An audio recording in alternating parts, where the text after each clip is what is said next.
Okay, Hank. Well, just days after the Local 4 defenders exposed some serious concerns surrounding that growing sinkhole on Detroit riverfront, state and national officials meet and also start demanding answers. Let's bring in Defender Karen Drew, who's been breaking news on this story all week, and we've got the latest now. Karen?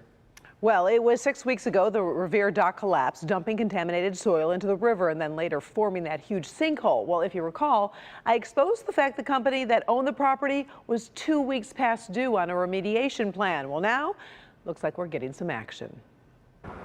What is being done to make sure the contaminated soil with metals like uranium beneath this sinkhole and all around it doesn't continue to seep into the Detroit River? They know what's going on, huh? Let's face it.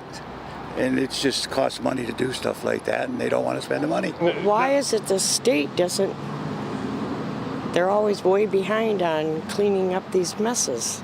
Local 4 defenders learning about a high-level meeting taking place with the U.S. Army Corps of Engineers, U.S. Coast Guard, the U.S. EPA, the City of Detroit, Eagle, Detroit Bulk Storage, and Revere Dock, LLC.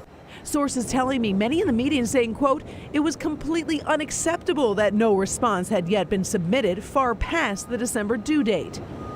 Here's the latest. Officials were told a 5-foot skirt barrier around the property was installed to buffer the impact from the Detroit River to stop further erosion. A 20-foot skirt is expected to be installed later this month. Where the collapse site is. Greg Ward is watching the river and what officials are doing very closely. He runs his truck ferry business on the riverfront and is worried. At the Ambassador Bridge, that's the narrow part of the river, so that's the fastest current.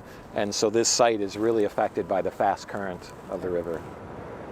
Many people worried about that oncoming weather this week and if that's going to have some effect. Well, just found out Revere Dock Company did meet today's deadline in submitting a remediation plan. Still, though, much more to learn exactly on how deep that sinkhole is. I understand more testing will be done later this month. In the meantime, the EPA says the Coast Guard now joining in to monitor the site, and they're going to start taking aerial photos so they can see how much it's growing. Yeah.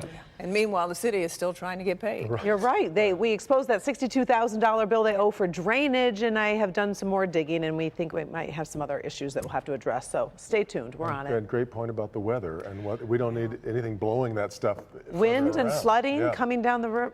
Yeah. I hope nothing. We'll watch that as well. Yeah. All right, Karen.